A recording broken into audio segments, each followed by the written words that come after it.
Bom, pessoal, então vamos começar a falar agora das variáveis qualitativas.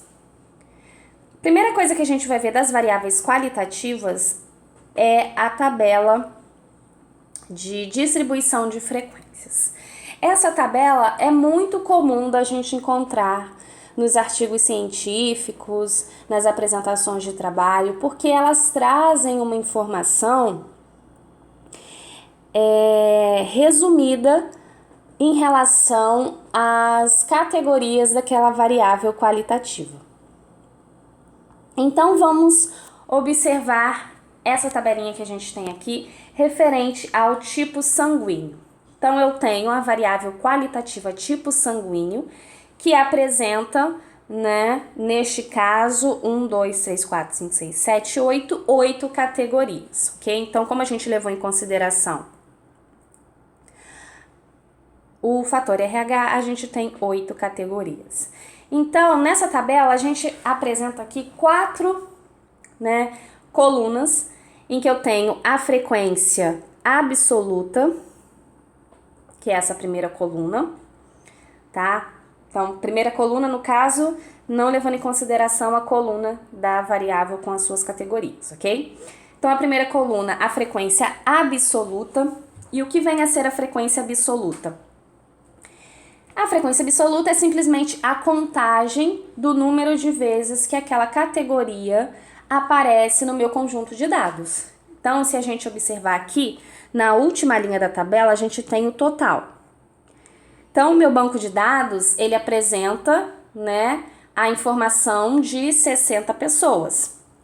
Então, eu fui lá no meu banco de dados e contabilizei quantas pessoas apresentavam tipo sanguíneo A positivo.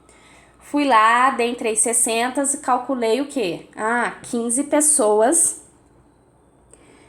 pessoas apresentam tipo sanguíneo A positivo. Então, a minha frequência absoluta para essa categoria é 15. Então, eu vou fazer isso para todas as categorias da variável qualitativa, ok? A segunda coluna é a frequência relativa. Toda vez que a gente ouvir relativo, significa que a gente está calculando algo em relação ao total, ok? Neste caso, a gente está representando a frequência relativa com porcentagem, mas não é obrigatório que essa frequência seja representada com porcentagem, tá bom? Então, o que vem a ser a frequência relativa? É o cálculo da quantidade de casos daquela categoria em relação ao total. Então, se a gente olhar a frequência relativa para o caso A positivo, eu vou calcular o quê? 15 sobre 60. Porque 15 é a quantidade da categoria A positiva, A positivo, e 60 é o total. Então, 15 divididos por 60 é igual a 0,25. Como neste caso, nessa tabela, a gente está representando em porcentagem, a gente vai multiplicar o 0,25 por 100. Por isso que eu encontro 25%, ok? E eu vou fazer isso para todas as outras categorias. Então, 2 divididos por 60, 6 divididos por 60, 1 divididos por 60 e assim sucessivamente. E se eu quero representar em porcentagem, eu vou multiplicar o resultado dessa divisão por 100, ok? Com relação à terceira coluna, essa é a nossa frequência acumulada. O que vem a ser a frequência acumulada? Ela é a soma das categorias das linhas de cima. Então, a primeira linha, como não possui, não aparece uma linha acima, a primeira linha vai ser o mesmo valor da frequência absoluta. Mas se a gente olhar a segunda linha, o que eu tenho? A soma de 15 com 2, que dá 17. Que eu tenho na terceira linha? A soma de 15 com 2 e 6. Então, eu tenho o total 23. Então, a frequência acumulada é a soma das linhas anteriores, ok? No caso, da linha com as anteriores. Se vocês perceberem, a última linha, ela é o quê? É o total, tá? É o total porque é a soma daquela linha com as anteriores. Eu sempre falo que a frequência acumulada, ela é mais utilizada quando a gente está trabalhando com uma variável qualitativa ordinal. Porque muitas das vezes a gente quer falar algo do tipo: quantas pessoas no nosso banco de dados tem até determinada situação? Então, quando a gente fala até, significa que a gente quer saber essa soma das categorias anteriores até aquela categoria que a gente delimitou. Então, por exemplo, quantas pessoas no meu banco de dados têm até o ensino fundamental completo? Então, eu estaria somando o ensino fundamental incompleto com o fundamental completo. Quantas pessoas têm até o ensino médio completo? Então, eu estou somando as categorias fundamental incompleto, fundamental completo, médio incompleto e médio completo.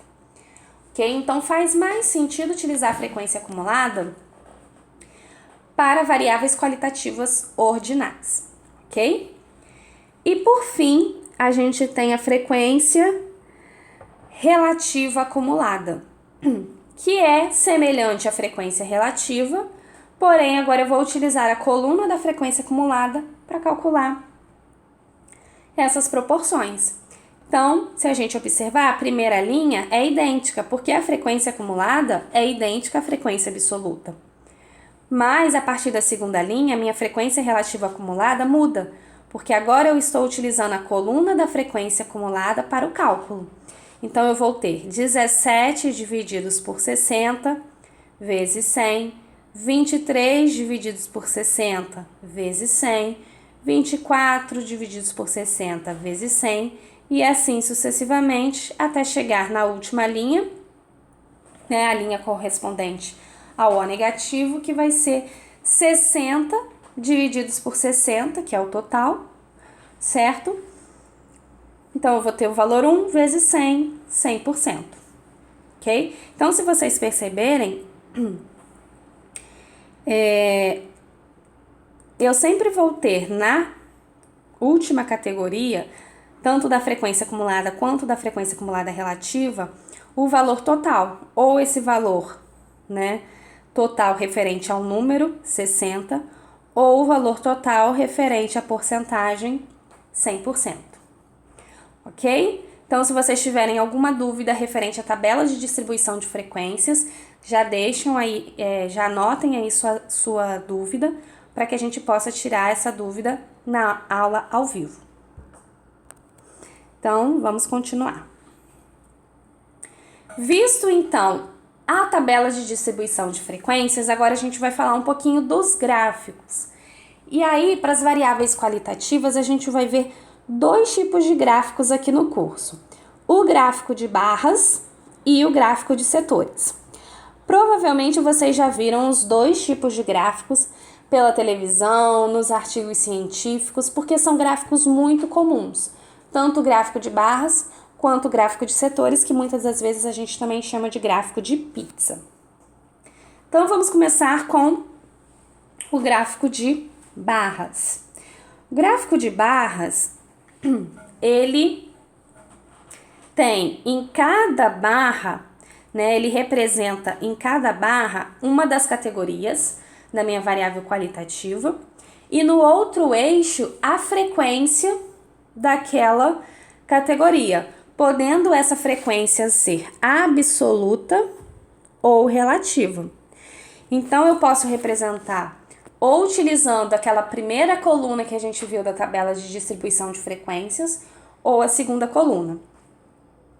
Então, o tamanho dessa barra vai representar essa frequência. Então, se a gente olhar aqui neste exemplo, a gente tem uma variável chamada aqui myClass, e eu tenho 3 categorias, ok?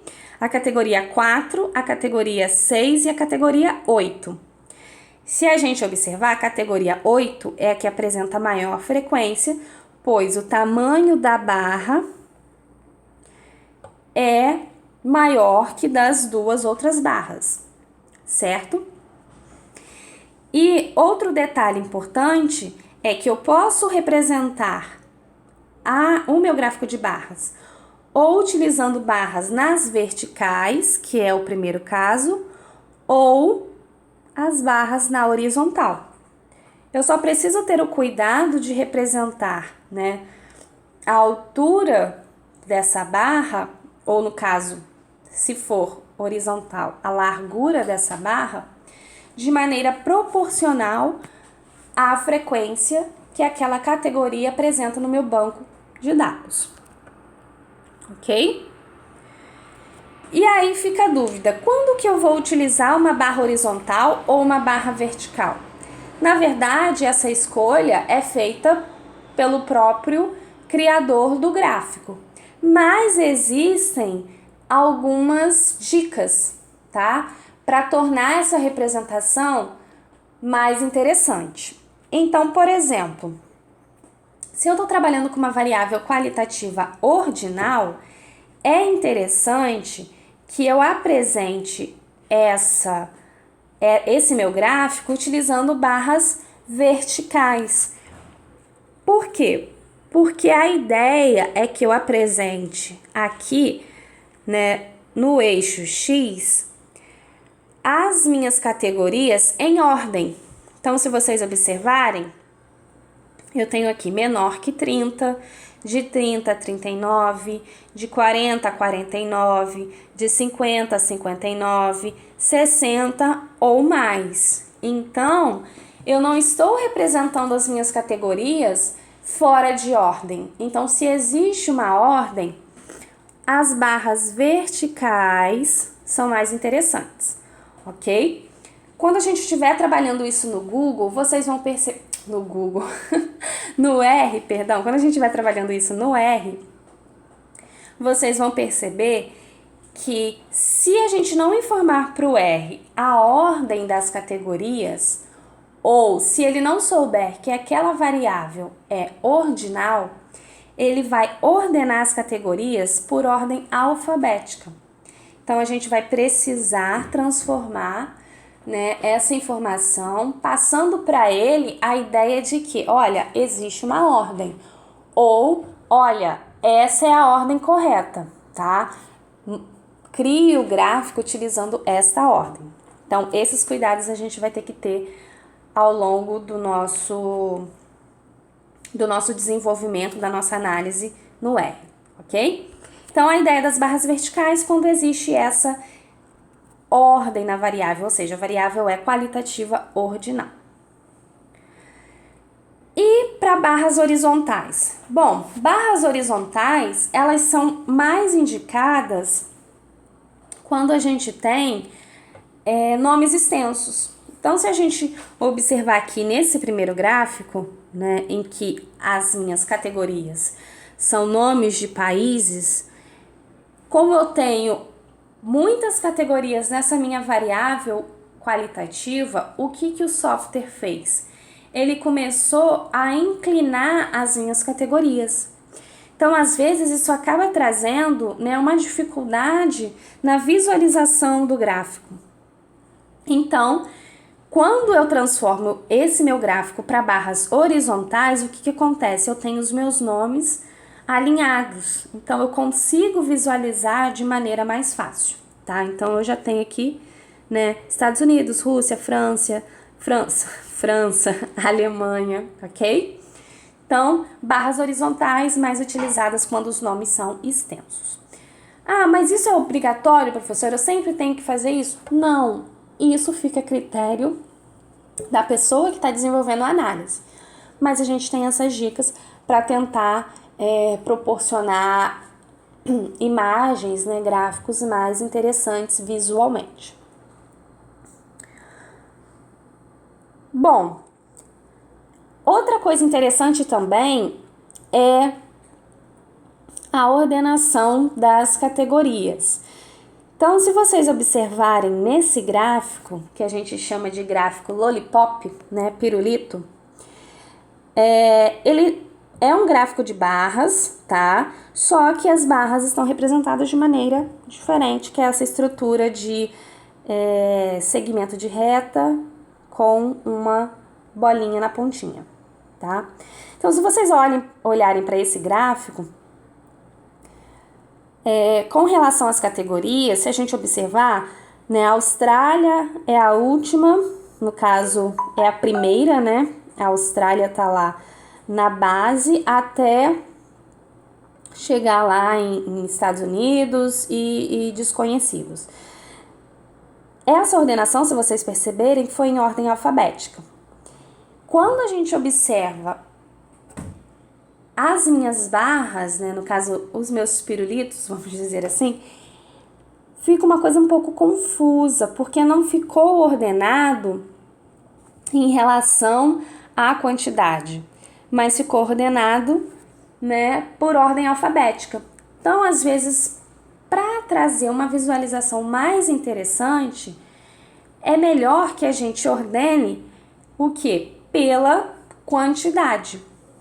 Claro, gente, prestem atenção. Isso se minha variável for qualitativa nominal. Se ela for qualitativa ordinal, a gente tem que deixar na ordem das categorias, ok? Então, não faz sentido, por exemplo, meses do ano, eu colocar março, janeiro, dezembro, outubro, porque março é maior que janeiro, que é maior que dezembro, que é maior que outubro. Não, porque existe uma ordem entre essas categorias, ok? Então, essa ordenação, pela quantidade, a gente só faz se a nossa variável for qualitativa nominal, ok? Bom, então vamos falar agora um pouquinho sobre o gráfico de setores, gráfico de pizza, tá? O gráfico de pizza, apesar dele ser muito utilizado, a gente tem que ter um certo cuidado, porque nem sempre o gráfico de setores, ele vai ser bacana para o nosso problema, tá? Mas a gente pode utilizar? Pode utilizar. Mas se puderem evitar, tá? Utilizarem o gráfico de barras no lugar, eu acho que a gente tem mais informações, tá? Eu esqueci de comentar, mas lembrando, no eixo que a gente vai representar o valor, tá? A gente pode representar tanto com a frequência absoluta quanto com a frequência relativa. No gráfico de setores, é importante observar que a gente vai representar as frequências relativas, ok? Aqui, ó, frequências relativas, tá? Então, cada setorzinho, cada fatia de pizza representa uma categoria e cada área dessa pizza, né, desse setor, é proporcional à sua frequência relativa. Então, ao somar todas as frequências relativas que formam essa pizza, eu preciso que esse meu valor seja igual a 100%, ok? Então, a gente precisa ter alguns cuidados. É muito comum a gente ver gráfico que, se a gente somar as frequências, a gente não vai encontrar o valor 100. Então, muitas das vezes, isso é por questão de arredondamento de valores, então a gente tem que ter esse cuidado, ok? Às vezes a gente vai ter um gráfico de setores com muitas fatias, então se a gente observar esse caso aqui, fica difícil a gente visualizar a porcentagem de cada setor. Então, é mais bacana que a gente mostre esse valor do lado de fora, tá? Que fica uma coisa mais clean, mais visível, tá certo? Outro cuidado que a gente tem que ter com o gráfico de setores. O R, em sua maioria das vezes, ele não apresenta pra gente a porcentagem de cada setor. A gente tem que fazer isso, né, manualmente, utilizando algumas funções. E apresentar um gráfico de setores sem a porcentagem não é informativo. Porque imagine essa seguinte situação. Eu falo para vocês, gente, a gente tem esse gráfico de setores, esse gráfico de pizza, e eu quero que vocês me indiquem qual é a categoria que apresenta maior valor. É a A, B, C, D ou E? Então, como a gente não tem a porcentagem, a gente pode pensar, eu acho que é a E. Outros poderiam falar, não, eu acho que é a D. Então, às vezes, o gráfico de setores, eles não são tão informativos, ou melhor, eles não trazem a informação de maneira tão clara, tá? Então, às vezes a gente pode ter dificuldades para identificar, né, qual o maior setor se eu não tenho a informação da porcentagem. Agora imaginem essa situação em que eu tenho 3 gráficos de setores representando a mesma variável qualitativa. Imaginem que eu esteja avaliando, por exemplo, ao longo de 3 anos. Então aqui eu tenho, sei lá, 2007, 2008, 2009. Se eu perguntasse para vocês, e aí, o que aconteceu com cada categoria? Aumentou ao longo dos anos, diminuiu ao longo dos anos? Talvez vocês tenham uma dificuldade para descobrir essa evolução do valor entre os grupos, certo? Por quê? Porque a gente não consegue visualizar essa porcentagem. Então, vamos representar esse gráfico de setores por gráfico de barras. Agora fica muito mais claro, fica muito mais visível. Então, se vocês perceberem, o gráfico de barras, a forma de visualização que ele traz é muito mais simples, tá? Então, por isso eu prefiro o gráfico de barras em relação a gráfico de setores, ok? Então, quero utilizar o gráfico de setores. Gosto de gráfico de pizzas. Ok, mas quais cuidados a gente tem que ter em relação ao gráfico de pizza? Primeiro, nunca use um gráfico de setores no formato 3D. O formato 3D, ele traz uma ilusão das porcentagens. Então, como a gente vai ter algo inclinado, a gente perde uma noção de qual setor tem maior representação naquele meu gráfico, tá? Então, não usem gráficos de setores em 3D. Procurem utilizar a legenda ao lado e não em cima do setor, a não ser que aquele setor ele tenha um espaço, né, o suficiente para representar um valor ali dentro, ok? Cuidado com porcentagens que não somam 100%, ok? Quando a gente tem muitos itens, então se eu vejo que o meu gráfico de setores tem muitas fatias e muitas delas são fininhas, não utilizem gráfico de setores, vão para um gráfico de barras.